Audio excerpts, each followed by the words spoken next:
Bismillahirrahmanirrahim. Welcome to online teaching of English compulsory for semester 1 of associate degree program. So this is lecture number 2, part 4B, in which we are going to continue with verb. And today in this session, we are going to talk about transitive and intransitive verbs and also forms of verbs and tenses. So it's quite a rich session. So I request all students to pay a lot of attention and keep the notebook with them to note down the things that I speak, because most of the things are not written. I will talk and you have to catch my words, right? So let's start. So if you remember our previous session, our previous video, which was on verb, so what all I told you about that? It was about the types of verbs, and this is what I had told you, that we discussed the main verbs in the types of verbs.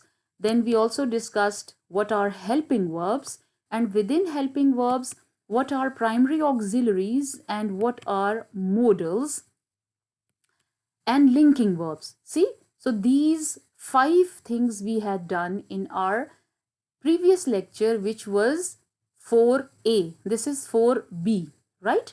So I try to give them some codes or numbers so that it is easy for you to locate my sessions or my videos in a sequence.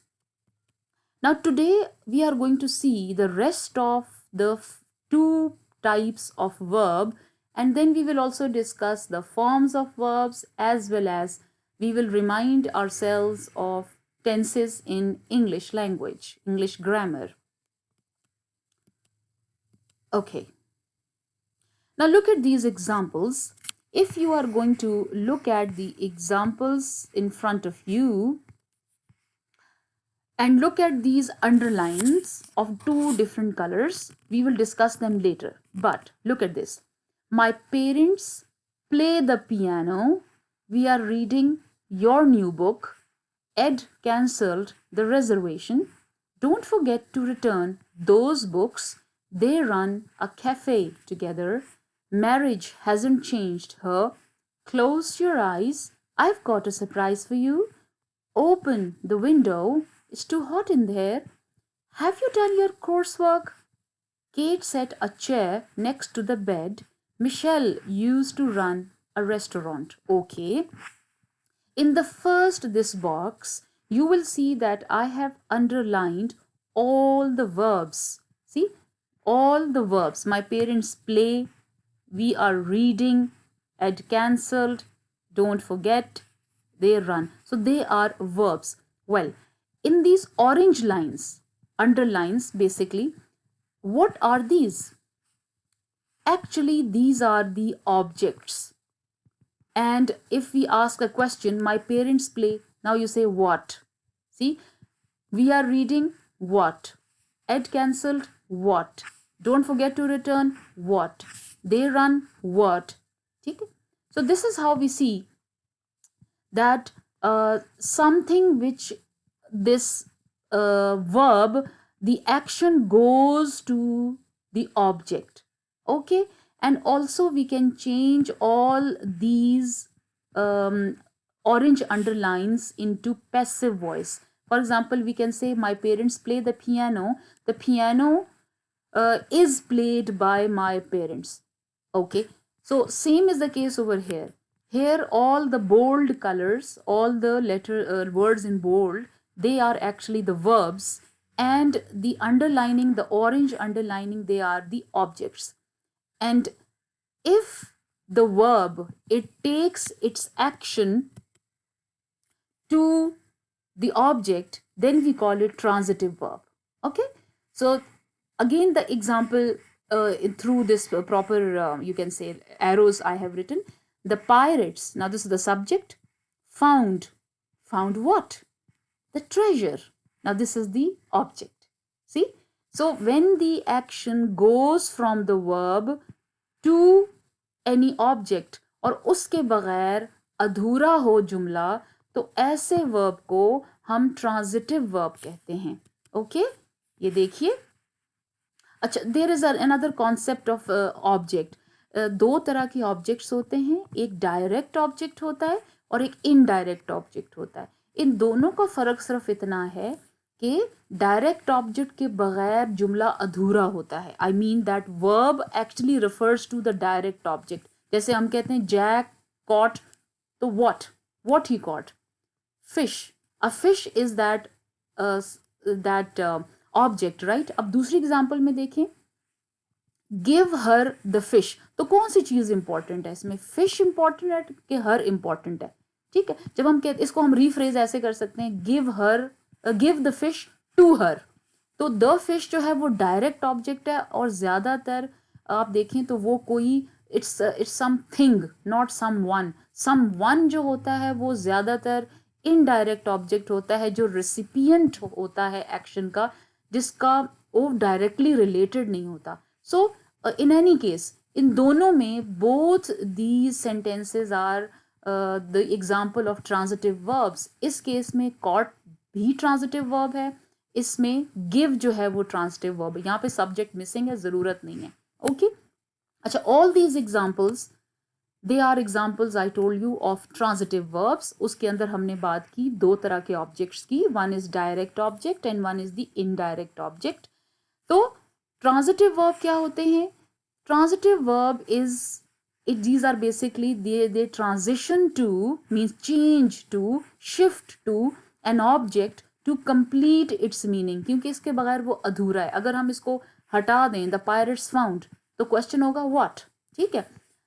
Jack cot what, तो वो जो what की जगह रह जाती है, उधर हमें कोई ऑब्जेक्ट जब लगाना होता है तो that verb becomes a transitive verb. Okay, तो बस ये उसी की एक्सप्लेनेशन थोड़ी सी आपको दे दी है कि अगर ऐसा सेंटेंस आए कि John bot his son a present, ठीक है।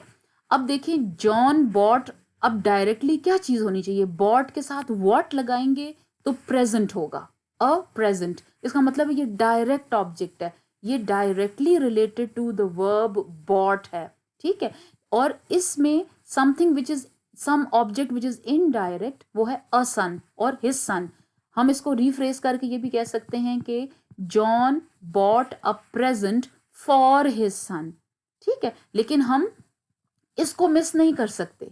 अगर हम ये कहें जॉन बॉट अ प्रेजेंट, तब भी तो जुमला कंप्लीट है, लेकिन हम लोगों ने एक एडिशन दे दिया कि फॉर हुम, ठीक है। तो हमने वॉट को देखना है फॉर डायरेक्ट ऑब्जेक्ट। लेकिन ये सब एग्जाम्पल्स में all the verbs are transitive because they carry action from verb to the object, चाहे वो direct object है चाहे वो indirect है, but if there is an object in a sentence तो वो verb बन जाएगा transitive verb। okay? और ये आप लिख सकते हैं जो यहाँ पर हमने मेंशन किया है, डिफरेंस बिटवीन के a direct object is a noun, pronoun और group of words that tells who or what receives the action of the verb. That direct object answers the question what or whom after a transitive verb, ठीक है। तो इसको हम कहते हैं direct object. तो फिलहाल आप याद रखें कि ट्रांजिटिव वर्ब्स जो हैं they always have an object, बस इतना याद रखें, ठीक है। अच्छा, लुक एट दीज एग्जाम्पल्स। हम क्या करते हैं, मैं कुछ सॉल्व करूंगी, कुछ आप लोगों को समझ आ जाएगी। अब अगर हम, ये सारी एग्जाम्पल्स ट्रांजिटिव वर्ब्स की हैं, ठीक है। आई डू 2-3, बाकी आप अपने रजिस्टर में नोट करके कोशिश करें, खुद करें। अब देखें, द एक्सप्लोजन, अब आप इसको कैसे हिस्से करेंगे, you can use different colours, you can choose different highlighters. अब यहाँ पे द एक्सप्लोजन जो है it is a subject of this sentence, यानी जो डूअर है, जो एक्शन कर रहा है। एक्शन क्या हो रहा है, वर्ब क्या है, सैंक, ठीक है। The explosion sank. अब सैंक व्हाट, यानी बम से या धमाके से क्या चीज डूब गई, ठीक है, सैंक। अब देखिए, इस वर्ब से आगे जा रहा है, इनकम्प्लीट है अगर हम सिर्फ सैंक तक करेंगे, कुछ मिसिंग है, so that missing thing is object. तो द एक्सप्लोजन सैंक द शिप। लेकिन अगर हम कहते हैं द शिप सैंक, तो द शिप इज उस केस में शिप जो हो जाएगी वो हो जाएगी सब्जेक्ट और सैंक, और उसके बाद देखिए आगे वो कहीं भी नहीं जा रहा, वो वाला वर्ब एक्शन आगे नहीं जा रहा, तो उस केस में सैंक जो है that will become intransitive verb, लेकिन अभी ये ट्रांजिटिव है, ठीक है, बिकॉज एक्शन अब हर एक में आप देखेंगे यही होगा, he subject, spoke verb, the truth, what, the truth is object. तो अब आप जब एक्सरसाइज अपने उसमें करें तो उसको पहले यूं करें, सब्जेक्ट वर्ब ऑब्जेक्ट, और जब फिर ये वर्ब सारे बन जाते हैं ट्रांजिटिव वर्ब्स, यानी दे शिफ्ट देयर एक्शन और they take their action to the object. तो इसी तरह से ये सारी एग्जांपल्स आप देखेंगे, तो बॉयल द वाटर, तो द वाटर हो गया ऑब्जेक्ट, यहाँ पर सब्जेक्ट नहीं है, ठीक है, यहाँ पर अंडरस्टूड है कि सब्जेक्ट यू है। आप हमेशा अपने सामने वाले को ऑर्डर या रिक्वेस्ट या कमांड करते हैं, या उसको कुछ चीज़ लाने का कहते हैं, ठीक है। So boil the water, the motorman stopped the train, so the train object है, द बॉय यहाँ पर ऑब्जेक्ट है, हिज विसल है, ऑल वूंड्स है, मी है, समथिंग है, द विंडोज है, द कार, हर यहाँ पे my father built me a house. देखें अब इस वाले में दो ऑब्जेक्ट्स आ गए, पीछे किसी में दो ऑब्जेक्ट्स नहीं है, but this there are two objects. My father built, अब क्वेश्चन करें खुद से, व्हाट, आंसर आएगा अ हाउस। अ हाउस जो है वो आपका डायरेक्ट ऑब्जेक्ट है, ठीक है। तो अब मी जो है वो इनडायरेक्ट ऑब्जेक्ट है, इसके बगैर भी गुजारा हो सकता है, लेकिन अ हाउस नहीं लिखेंगे तो your sentence will be incomplete. So in all these cases सारे verbs sank, spoke, boil, stopped, kicked, blew, heels, surprised, eat, opened, start, changed, built, ये सारे ट्रांजिटिव वर्ब्स हैं, ठीक है, ओके। अच्छा, अभी इस इन एग्जांपल्स को चेक करें।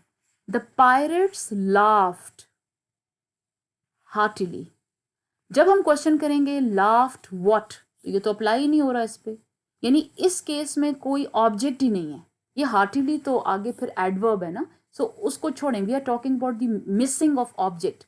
ऑब्जेक्ट होगा तो दैट सेंटेंस विल और that rather verb will be transitive verb, object नहीं होगा तो इट विल बी इनट्रांजिटिव। और दूसरी बात ये याद रखें कि ऐसे सेंटेंसेस पैसिव वॉइस में चेंज नहीं हो सकते, क्योंकि ऑब्जेक्ट बहुत ज़रूरी है when you have to change from active to passive.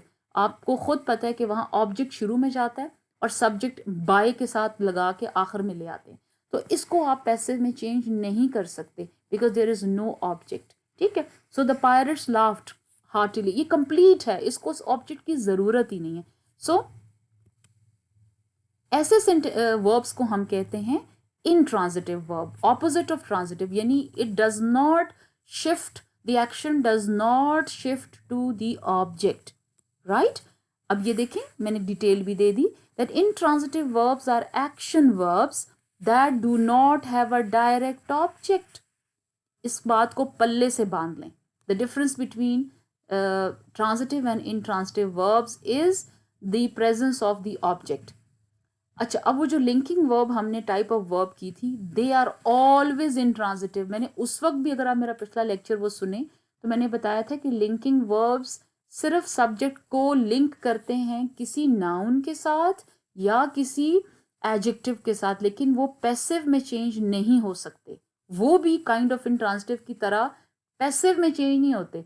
फर्क सिर्फ इतना है कि वहां पर एक ऑब्जेक्ट होता ज़रूर है, but that function as a complement, not as an object as such, ठीक है। उसको हम पास्ट पैसिव में चेंज नहीं कर सकते। intransitive verbs never answer the question who or what, तो ये तीनों they are the most important thing about intransitive verbs। इसको याद रखिएगा because when you are going to sit in quizzes और tests, तो इस तरह की चीज़ें आपसे MCQs या blanks में पूछी जा सकती हैं, ठीक है जी। अच्छा, ये some of the examples I can write over here for you. तो इसमें अब आप पिछली एग्जांपल्स देखेंगे जो मैंने आपको ट्रांजिटिव की दी थी, उससे they are very very different. अब आप देखें, सम एंड्स फाइट फियरसली, अब यहाँ पे ये एडवर्ब है, this is not the object. तो ये देखिए सम एंड्स फाइट, अब यहाँ पे फाइट्स जो है एक्शन कहीं नहीं जा रहा, वो कोई ऑब्जेक्ट साथ नहीं रख रहा। ही स्पोक, अब देखें व्हाट तो कोई आंसर हो ही नहीं रहा, होम हम तो आंसर कर ही नहीं सकते। So the sun rises in the morning, यहाँ पर भी एग्जैक्टली यही है, ये तो प्रेपोजिशनल फ्रेज है, ये तो वो है ही नहीं है, ऑब्जेक्ट तो है ही नहीं है, ठीक है। द बर्ड सैंग स्वीटली, अच्छा इन सारों में आप जब वर्ब देखेंगे, जैसे ये fight, spokes, rises, sang, burns, fly, invite, sit down, sit, sleep, escaped, तो no one carries the object. या तो यहाँ पर प्रपोजिशनल फ्रेज आ जाएगा या यहाँ पर एडवर्ब आएगा, लेकिन मीनिंग पूरा हो जाता है। अगर हम इवन ये भी कहते हैं कि सम एंड्स फाइट, तो meaning is clear, he spoke, clear. वो आगे तो मैनर है ना, आगे ऑब्जेक्ट नहीं, आगे एडवर्ब है। The sun rises, even this is complete. The bird sang, complete. तो ये कंप्लीट कर देता है और उसको जरूरत नहीं होती ऑब्जेक्ट की, ठीक है जी। अच्छा, अभी हम यहीं पर रहते हैं। So I hope that you have understood the difference between transitive and intransitive verbs. With this we have completed the types of verbs, जिसमें 5 टाइप्स थी। अगर मेन वर्ब्स थे, हेल्पिंग वर्ब्स थे, हेल्पिंग वर्ब्स के अंदर there were primary auxiliaries and models, फिर हमने transitive and now intransitive. तो ये 5 हमने कैटेगरीज पूरी कर ली, टाइप्स पूरी कर ली। असल में verb is such a vast area, ये ओपन क्लास से है, already I have told you, from words, from जो पार्ट्स ऑफ स्पीच है उनमें ये ओपन क्लास में है। तो it has a lot of variety and diversity in it. Verb को समेटना बड़ा मुश्किल है, मैंने कोशिश तो की है कि आज के लेक्चर में इसको I should give it final touches, right. Now we get to another concept which I will tell you later on, लेकिन पहले एग्जाम्पल्स देखें। फॉर्म्स ऑफ वर्ब अब क्या क्या होती हैं जी। अब आप ज़रा ये देखिए कि लुक एट वन, एक वर्ब है लव, ठीक है। अब हम उसको किस किस तरह यूज़ कर सकते हैं एज अ वर्ब। हम उसको कहते हैं लव, यानी I love, she loves, she loved, he is loving, and again loved. ये हमने इसलिए, मैं बताऊंगी कि इसका क्या मतलब है। ये असल में थर्ड फॉर्म है, ये सेकंड फॉर्म है, ये थर्ड फॉर्म है। अच्छा, यहाँ ज़्यादा समझ आ जाएगा। ड्रिंक, देखिए it's the first form as well as the base form, ठीक है, जिसको इन्फिनेटिव फॉर्म भी कहते हैं। देन ड्रिंक्स, ये वो आगे जब ही शी वगैरह लगता है तो एस या ई एस लग जाता है। Then drank, it's the passive voice, जो कि इधर भी sorry, it's a past form. I don't know why passive voice is coming to me. So drank, loved. So second form of the verb. Drinking. Now ing or progressive form of the verb. ठीक है, ing. तो ये वैसे participle form होती है, present participle. और ये third form या फिर इसको पास्ट पार्टिसिपल भी कहते हैं, ठीक है। So these are basically, if you look at this, these are the 5 forms of verbs. इसका मतलब है कि हम वर्ब को 5 तरीकों से यूज कर सकते हैं उस एक बेस फॉर्म को लेके। तो बेस फॉर्म तो वो होती है which is 2 plus of the first form, जिसको हम कह लीजिए, जिसके साथ कोई S, E S, D, I N G कुछ नहीं लगा होता, ठीक है, ओरिजिनल उसकी हालत में होती है। So we call it the base form, जैसे कि लव एंड ड्रिंक। फिर एक होती है द एस फॉर्म, ये हो गया लव्स यानी एस या E S form. The past form, ये दोनों हो गए।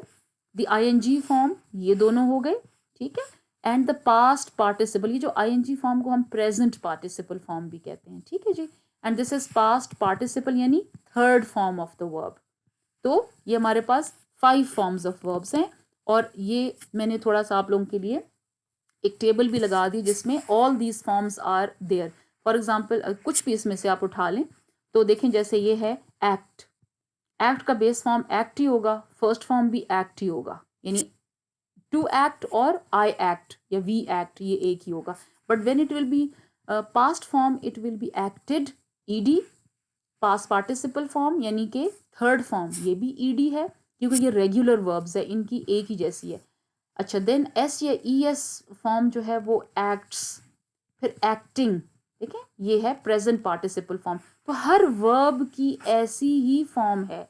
अच्छा, इसमें कुछ फॉर्म्स ऐसी होंगी, ये तो सारी रेगुलर फॉर्म्स हैं, ठीक है, लेकिन हमारे पास कुछ ऐसी भी चीजें हैं जो कि वर्ब्स की इरेगुलर फॉर्म्स भी होती हैं। रेगुलर का मतलब ये होता है कि पास्ट फॉर्म मतलब सेकंड फॉर्म और थर्ड फॉर्म एक ही जैसी होती हैं। जैसे दोबारा मैं पीछे जाती हूँ, तो आप देखें सेकंड एंड थर्ड एक ही होंगी, यानी past form and past participle एक ही जैसी हैं, अबेटेड अबेटेड, अबोड अबोड। लेकिन कुछ वर्ब्स ऐसे हैं जो कि हम कहते हैं इरेगुलर उनकी फॉर्म्स हैं। कैसे? अब ये देखें, है ये वही चीज़ है, यानी उसी तरह से बेस फॉर्म है, यानी प्रेजेंट फॉर्म्स कह सकते हैं। अब उन्होंने ये बताया कि आस्क, आस्ट, आस्क, अब ये तो रेगुलर है, लेकिन यहाँ देखें बिगिन, बिगैन, बिगन, तो डिफरेंट हैं, ये तीनों फॉर्म्स डिफरेंट हैं। Begin different, began different, begun different. तो थर्ड फॉर्म या पास्ट पार्टिसिपल एक ही बात है, पास्ट पार्टिसिपल या third form of the verb एक ही बात है। सो ये जो लिस्ट इधर लगी हुई है ना, यानी कि ये रेगुलर वर्ब्स की लिस्ट है, इसको आप गौर से देखिएगा, पढ़ लीजिएगा। And if you look at the irregular verbs, तो इनकी सेकेंड एंड थर्ड फॉर्म बिल्कुल डिफरेंट होती है। और इन सब की आप देखें तो एक रूटीन में रेगुलर चलेगी, जैसे कंपेयर, कंपेयर्ड, कंपेयर्ड। लेकिन ये देखें कॉस्ट, अगर वर्ब है कॉस्ट तो उसकी सेकेंड एंड थर्ड फॉर्म भी वही है। तो ये सारी इरेगुलर है, यानी ये एक जैसा पैटर्न फॉलो नहीं करती। तो हमने क्या बात सीखी कि फॉर्म्स ऑफ वर्ब्स 5 होती हैं। रेगुलर वर्ब्स जो होते हैं उनमें ईडी ईडी लग के, वो जिस तरह से यहाँ पर है वो सेकंड एंड थर्ड फॉर्म एक ही जैसी है। लेकिन जो इरेगुलर वर्ब्स हैं उनकी सेकंड एंड थर्ड फॉर्म, असल में इरेगुलर का मतलब ये है कि उनकी second and third form different होती है। आईएनजी डिफरेंट नहीं होगी, जाहिर है वो तो हर एक की होगी, जैसे बिगिनिंग हो जाएगा, ब्रेकिंग हो जाएगा, ब्लोइंग हो जाएगा। लेकिन the irregularity comes in past, means second form and third form, ये दो डिफरेंट होंगी, ठीक है। सो इस टेबल को आप अपने पास लिख लें, एग्जांपल्स। तो ये बीच में इन्होंने डिवीजन किया है, इस तरफ जो 3 हैं they are regular verb forms, और ये इरेगुलर वर्ब्स हैं जिनकी second and third forms different है। ओके, अच्छा, now we come to this tense का कॉन्सेप्ट। टेंसेस क्या होते हैं? जब हम कहते हैं कि इंग्लिश लैंग्वेज में टेंसेस होते हैं, इंग्लिश ग्रामर में टेंसेस होते हैं, तो टेंस जो है ये भी वर्ब से रिलेटेड चीज़ है, इसलिए I have put it over here. तो tenses tell the action related to a time. अगर हम ये कहते हैं कि आई ईट एन एप्पल, तो ये तो प्रेजेंट टेंस हो गया। कैसे पता चला कि ईट जो है it is the present form, ठीक है, ऑफ द वर्ब। लेकिन जब मैं कहती हूँ आई एट एन एप्पल येस्टरडे, तो एट से पता चला कि ये वर्ब हमें पास्ट के बारे में बता रहा है, पास्ट में कोई चीज़ हुई है, माजी में कोई चीज़ हुई है। तो टेंसेस हमें बताते हैं कि एक्शन किस वक्त हुआ, किस ज़माने में हुआ। तो मॉडर्न ग्रामेरियन तो कहते हैं कि सिर्फ 2 टेंस, मतलब 2 ही होते हैं टेंसेस, जिसमें एक को हम कहते हैं प्रेजेंट टेंस, एक होता है पास्ट टेंस। वो कहते हैं फ्यूचर टेंस कोई भी नहीं होता है, ठीक है। लेकिन जो ट्रेडिशनल ग्रामर का कॉन्सेप्ट है जिसको हम लेके चल रहे हैं, उसमें 3 तरह के ज़माने होते हैं, टाइम्स होते हैं जो टेंस को बताते हैं, ठीक है, जिसमें past, present and future, right. और okay, past, present and future, हम आपने सुना होगा कि past tense, present tense, future tense, ठीक है जी। सो अब ये एग्जांपल्स आप देखें, एग्जांपल्स लगा के कि अगर पास्ट में हम कोई बात करें तो हम कह रहे हैं लुक एट द वर्ब। आप सबने फोकस करना है वर्ब्स के ऊपर। I studied English yesterday, studied past, कैसे पता चला हमें? क्योंकि इसकी फॉर्म सेकंड है, ये स्टडी नहीं लिखा हुआ। लेकिन उधर देखें प्रेजेंट में आई स्टडी इंग्लिश, अब ये आप देखें प्रेजेंट टेंस है, राइट। एंड फ्यूचर में क्या है? आई विल स्टडी इंग्लिश, तो हमने ऐड कर लिया विल। ब्रिटिश इंग्लिश में वो शल भी ऐड करते हैं, वो आई के साथ विल नहीं लगाते, वो कहते हैं आई शल स्टडी। लेकिन चलें अभी हम देख रहे हैं, सो विल हमने ऐड किया एक मॉडल, मॉडल वर्ब्स याद होगा आपको जो हेल्पिंग वर्ब्स में थे, तो जब मॉडल लगाएंगे तो तब आगे जाके हमें पता चलेगा इट्स अ फ्यूचर टेंस। अच्छा, अब मॉडर्न ग्रामेरियंस कहते हैं कि जब तक के वर्ब के अपने अंदर कोई चीज उसके अंदर से ही पता चलना चाहिए कि इज इट पास्ट और प्रेजेंट। फ्यूचर में आप देखिए हमेशा आखिर में बेस फॉर्म ही इस्तेमाल होती है, I will and the first form of the verb, या बहुत हुआ तो ये देखें स्टडीइंग, ये एक और कंस्ट्रक्शन है, लेकिन हमेशा फर्स्ट फॉर्म या बेस फॉर्म यूज होती है। तो वो कहते हैं कि इसमें कोई आपको फर्क पता नहीं चलता, तो जब हम विल लगाते हैं या मॉडल लगाते हैं तो फिर फ्यूचर बनता है, तो भाई ये क्या टेंस हुआ। तो वो कहते हैं कि देखिए जी ये तो ठीक है, studied and study, past and present, future कोई टेंस ही नहीं है, क्योंकि उसके साथ वो अपने आप में तो कुछ बताता ही नहीं है, उसके अपने अंदर तो वर्ब में कुछ है ही नहीं है, उससे पहले हमें हेल्पिंग चाहिए, तो छोड़ो जी हम इसको नहीं मानते, so this is not future tense.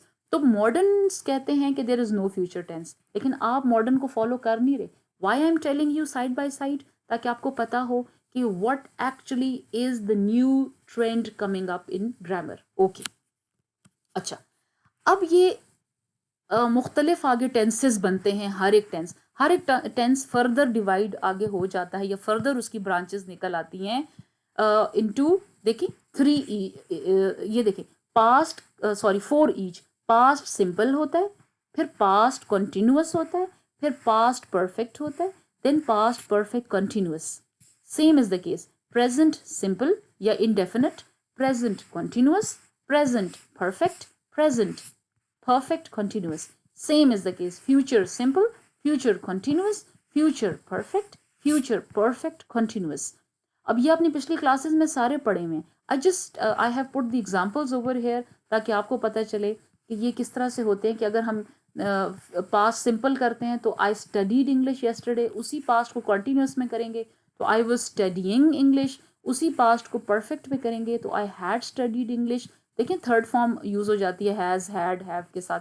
Then past perfect continuous में I had been studying English, ठीक हो गया। इसी तरह हर एक की है, फर्क इतना है कि उसमें टेंस शुरू में जैसे ये प्रेजेंट की ये सारी फॉर्म्स आ जाएंगी, ठीक है, सारी प्रेजेंट की, बाकी कंस्ट्रक्शन सेम होगी, बीन स्टडीइंग, बीन स्टडीइंग, इधर इससे पता चलेगा हैड बीन या हैव बीन, ये प्रेजेंट में है। तो इसको आप देख के तो अब हमें पता चल रहा है कि there are actually 12 verb tenses, ये 12 हैं, हर टाइम के चार चार आगे से, यानी पास्ट के simple, continuous, perfect, perfect continuous, same present, same future, तो ये together they are 12 verb tenses in English. Okay, right, now this is the last concept which you have to pay attention. अब ये क्या है, finite, it is pronounced as finite, finite and non finite verbs. अब ये कौन से verbs होते हैं, फाइनाइट एंड नॉन फाइनाइट, ठीक है। अच्छा, अब अगर हम बहुत ब्रॉडली वर्ब्स को देखें, यानी बहुत ऊपर से जाके देखें, तो वो 5 टाइप्स के बजाय 2 तरह की काइंड्स में होते हैं, और वो हैं फाइनाइट एंड नॉन फाइनाइट। अब फाइनाइट वर्ब्स पता है कौन से होते हैं, जिनमें वर्ब, जो मैं नहीं कह रही थी कि मॉडर्न ग्रामेरियंस क्या कह रहे हैं कि जी वो वर्ब के अंदर ही पता चले कि क्या फॉर्म है, ठीक है।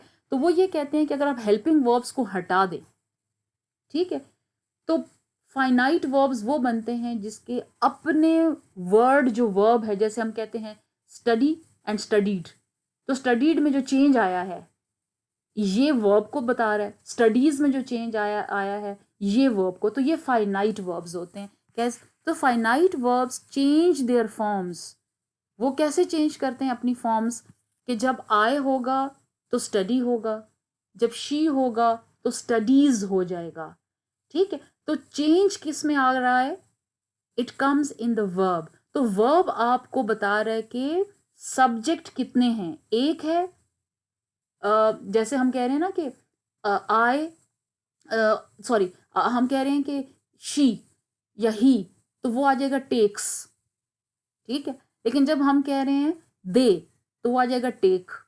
तो क्या चीज हमारी रिमूव हुई, कि दे में एस हट गया टेक से, तो वो प्लूरल सब्जेक्ट के साथ प्लूरल फॉर्म आ गई। तो क्या इसको कहते हैं कि finite verbs change their forms when there is a change in the number और पर्सन ऑफ द सब्जेक्ट। ठीक है, यानी कि सब्जेक्ट वर्ब एग्रीमेंट होता है। अगर सब्जेक्ट सिंगुलर है तो वर्ब भी सिंगुलर होगा, अगर सब्जेक्ट प्लूरल है तो verb will also be plural. अभी examples I am going to give you, please do note down all the statements in red color, okay, or all the words in red color. अच्छा, finite verbs are always main verbs होते हैं ये, यानी कि ये action दिखाते हैं, किसी भी सेंटेंस के एक्शन को ये दिखाते हैं, they are the main verbs. लेकिन नॉन फाइनाइट कौन से होते हैं? They do not change their form when the number और person of the subject changes. ये सारी चीज़ें मैं दोबारा आपसे रिपीट अभी करती हूँ एग्जाम्पल से। सो इन्फिनेटिव्स, जेरेंड्स एंड पार्टिसिपल्स, अगर आपको ज़रा सी भी ग्रामर का कोई आइडिया है तो you will get to know कि इन्फिनेटिव्स वो होते हैं जो टू प्लस बेस फॉर्म से शुरू होते हैं। जेरेंड जो होते हैं वो नाउन्स की तरह काम करते हैं और वो आईएनजी में होते हैं। Participles second and third form जो होती हैं और ये वर्ब एंड एडजेक्टिव दोनों काम करते हैं। तो इस पे हम फ्यूचर में बात भी करेंगे, बट फॉर टाइम बीइंग ये तीन नॉन फाइनाइट वर्ब्स हैं, क्योंकि they don't change their form, they don't change according to subject. ठीक है, अभी एग्जाम्पल्स में आपको पता चलेगा।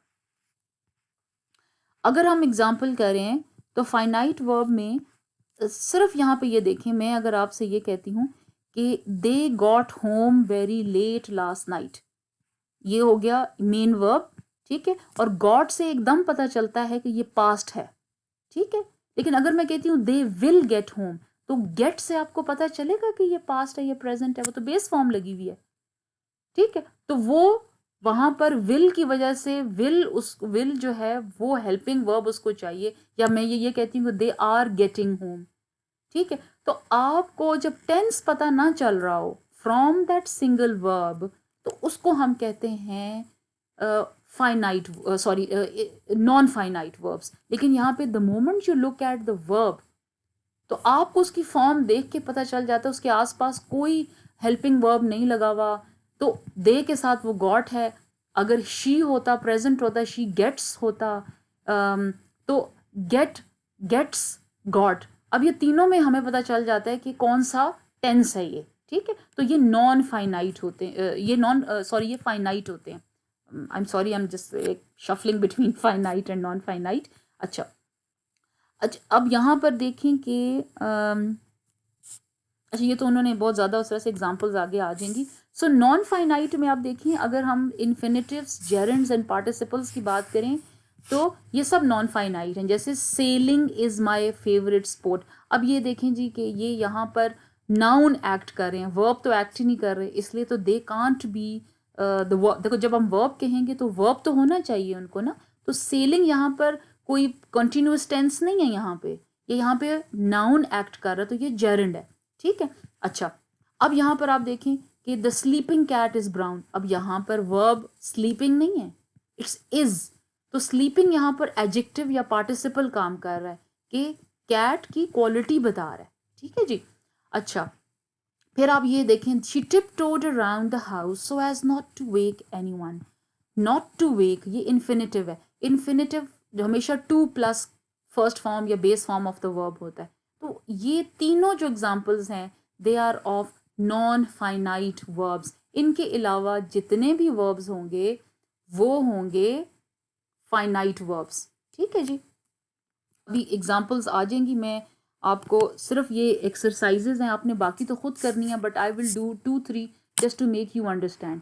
देखें, ये एग्जाम्पल है यहाँ पर ट्रांजिटिव एंड इनट्रांजिटिव की, इसकी तरफ मैं बाद में आती हूँ। First, find out the finite and non finite verbs in the sentences given below. अब फॉर एग्जाम्पल ये सेंटेंस है, he gave me a chair to sit. अब the moment you look at the verb, आपको पता चलता है past है, तो ये आपका आ गया एक वर्ब, मेन वर्ब है ये, और इसलिए इसको हम फाइनाइट वर्ब कहेंगे। ठीक है, अच्छा, it was a sight to see, again this is the main verb here, it is finite. और ये चेंज होते हैं, देखें, अगर ये प्रेजेंट होता तो गिव्स होता, ये प्रेजेंट होता तो इट इज होता, फ्यूचर होता तो विल गिव होता, इट विल बी होता। तो चेंजेस आ रहे हैं ना अकॉर्डिंग टू दी सब्जेक्ट। अगर यहाँ पर ये होता प्रेजेंट में दे, तो फिर आता है गिव, शी गिव्स। ठीक है, तो चेंजेस जब वर्ब में आते हैं अकॉर्डिंग टू द सब्जेक्ट का नंबर या सब्जेक्ट जो है उसका यू कैन से हाँ जी, सब्जेक्ट के नंबर के हिसाब से अगर चेंज आ जाता है तो उस वर्ब को हम कहते हैं फाइनाइट वर्ब। ठीक है, लेकिन यहाँ पर है जी I want to buy some clothes. अब ये बहुत अच्छी एग्जाम्पल है फाइनाइट एंड नॉन फाइनाइट की। देखें, वॉन्ट जो है that is the main verb, तो ये आपका आ जाता है फाइनाइट। टू बाय जो है इन्फिनेटिव है, तो ये नॉन फाइनाइट में है, क्योंकि इन्फिनेटिव में ये नॉन फाइनाइट में आपके आते हैं इन्फिनेटिव्स, जेरेंड्स एंड पार्टिसिपल्स। तो बाय, टू बाय, ये टू एंड बाय इकट्ठा है, इसको I mean you can't separate it. तो आई वॉन्ट हो जाएगा finite verb, to buy non finite. ठीक हो गया। अच्छा, बार्किंग डॉग्स सेल्डम बाइट। अब यहाँ पे देखें कि आईएनजी में जो है ये वर्ब नहीं है, और यहाँ पर bite is the main verb, ये एक्शन कर रहा है। ये तो एक्शन कोई भी नहीं कर रहा है, लेकिन एक और तरीके से कर रहा है, एज एन एडजेक्टिव कर रहा है। सो ये आ जाएगा barking, it is actually gerund. ठीक है, तो ये आईएनजी में है, जेरेंड है, और ये works as an it's a noun, it's working as a noun. तो अब आप ये देखें कि बाइट आ जाएगा मेन वर्ब और बार्किंग आ जाएगा आपका, यहाँ पर अगर फाइनाइट में करेंगे तो ये फाइनाइट है, and this is going to be non finite. ठीक है, because it is a participle. अच्छा, अब ये इसी तरह से आपने बाकी भी करने हैं। ठीक है, अब इज जो है मेन वर्ब है, तो ये फाइनाइट है। टू लीव जो है वो इन्फिनेटिव है, तो ये नॉन फाइनाइट है। तो इस तरह से करें। अच्छा, सेम इज द केस, इस एक्सरसाइज को आपने ऐसे करना है कि अब थोड़ा सा ना, क्योंकि वर्ब की बहुत सारी चीज़ें हैं, तो मिक्स नहीं कर देना। ट्रांजिटिव एंड इंट्रांजिटिव में आपने ऑब्जेक्ट को देखना है, इसमें ऑब्जेक्ट का गेम है सारा। इसमें ऑब्जेक्ट का गेम नहीं है, इसमें आपने वर्ब के ऊपर फोकस करके देखना है कि वो मेन वर्ब है कि नहीं है, और उसके अलावा जो इन्फिनेटिव, जेरेंड एंड पार्टिसिपल्स हैं वो आपके नॉन फाइनाइट में आते हैं। लेकिन इसमें सिर्फ ऑब्जेक्ट को देखना है। जैसे first one I can do for you, when he arrived nobody was there to greet him. अच्छा, अब आप ये देखें कि अराइव जो अंडरलाइंड वाला है ये इनट्रांजिटिव है। क्यों? कि there is no object after this. ये तो आगे दूसरी क्लॉज है ना, उसको तो हम नहीं देख, सिर्फ अंडरलाइन को देखें। आई बॉट अ बाइसिकल, लेकिन इसमें देखिए action goes to a bicycle. I bought what? A bicycle. तो यहाँ पर ये ट्रांजिटिव है। तो इसी तरह से कोशिश करें इनको अपने रजिस्टर में करके समझ के करें। अगर एक्सरसाइजेस में इशू आ रहा है, go back to those slides जहाँ पर मैं बता रही हूँ with the help of examples कि what is a transitive, what is intransitive, what are finite verbs, what are non-finite verbs। ठीक है, इनको आप देखिएगा। well, चूंकि वर्ब बहुत बड़ा एरिया था, बहुत बड़ा हमने कवर किया, so I have given the recap of it. मतलब हम थोड़ा सा खुद को रिमाइंड करें कि हमने क्या क्या इस पूरे ओवरऑल दोनों लेक्चर्स में पढ़ा है। ठीक है, so it's a quick recap. So lecture number 2 part 4A and 4B, what we had read. पहले हमने पढ़ा इसमें origin and definition of verb, then we talked about the types of verbs. ये लेक्चर 1 के अंदर थी, इसके पार्ट 1 के अंदर थी। और ये सारी टाइप्स ऑफ वर्ब्स क्या हैं ये हमने सारी पढ़ी, जो ऑलरेडी आई हैव एक्सप्लेन। आज हमने क्या पढ़ा फिर? We had done in the first part of this lecture main verbs, helping verbs, primary auxiliaries, modals and then linking verbs। इस वाले लेक्चर में हमने किया transitive verbs, जिसके अंदर we talked about direct and indirect object and also talked about the fact that they can be changed into passive voice। ऐसे जुमले जिसमें transitive verbs होते हैं उनको हम passive voice में change कर सकते हैं क्योंकि उनमें object होता है। फिर हमने पढ़ा intransitive verbs which has these are those sentences in which there are no objects and they cannot be changed into passive voice। फिर हमने पढ़ी forms of verbs, 5 forms हमने पढ़ी। और आप ये देखिए मैंने साथ साथ चीज़ों को रिमाइंडर्स भी लगाए हैं. These are the 5 forms of verbs. जिसके अंदर फिर हमने ये भी बताया कि there are some regular and then some irregular forms of the verbs. Irregular का मतलब ये होता है कि जिनकी सेकंड एंड थर्ड फॉर्म जो है वो एक जैसी नहीं होती, वो डिफरेंट होती है. वो ज़रूरी नहीं है कि ईडी लगे उसके साथ. वो हो सकता है कि सेम रहे, जैसे कॉस्ट कॉस्ट कॉस्ट. हो सकता है वो बिगिन बिगैन बिगन की तरह तीनों ही डिफरेंट हों. ठीक है, तो इस तरह से we studied about the irregular forms of verbs. फिर हमने टेंसेस की बात की and then we came to know कि ये देखिए कितने टेंसेस हैं. बेसिकली 3 टाइम्स हैं, present tense, past tense, future tense. और उसकी फर्दर जो हमने आगे टाइप्स उनको उनकी फर्दर जो आप कह सकते हैं वर्ब टेंसेस में हम चले गए. तो every tense has further 4 tenses. ठीक है, यानी उसकी फर्दर 4 कैटेगरीज हैं. Simple present, present continuous. ये कॉन्टीन्यूअस की स्पेलिंग ठीक कीजिएगा, ये इमेज उठाया तो गलत स्पेलिंग है. UOUS. Present perfect, present perfect. ठीक है, तो सेम पास्ट टेंस की भी उसी तरह से simple past, simple future, future की. And these are together 12 forms of 12 rather tenses in English. 3 times and 12 tenses. और फिर हमने पढ़ा finite and non finite verbs. Finite के अंदर हमें पता चला कि ये मेन वर्ब्स होते हैं जिनमें tense basically they are doing an action. ठीक है, और ये चेंज होते हैं according to the number of the subject. तो इसका मतलब है सब्जेक्ट एंड वर्ब एग्रीमेंट जो हमें नज़र आता है, it is because of finite verbs. ठीक है, नॉन फाइनाइट 3 तरह के होते हैं जिसमें इन्फिनेटिव, पार्टिसिपल्स एंड जेरेंड्स होते हैं, जो कि वर्ब एक्ट नहीं कर रहे होते, ये कर रहे होते हैं. इनके थ्रू आपको पता नहीं चलता कि ये कौन सा टेंस है. ठीक है जी. So they are the ones which are not affected by subject and verb agreement. So this is how we end this lecture, this session. It was quite rich, detailed, so many concepts we had done. चूँकि हमने course cover करना है तो I can't just sit on verb. So कोशिश की है कि we are going to introduce the idea, और उसके बाद फिर जो एक्सरसाइजेज हम करें तो उसमें फिर हम उन चीज़ों को कवर कर लें. So you have to take it as a guideline. फिर तो ग्रामर तो वो चीज़ है कि जितना प्रैक्टिस करेंगे, वो कहते हैं ना, द मोर द लेस. तो जितना आप इसमें काम करेंगे उतना कम होगा. So it needs a lot of practice. ठीक है, सो coming up next will be lecture 2 part 5, and in which in parts of speech we are going to discuss adverbs and its kinds. So till then, Allah Hafiz and stay blessed.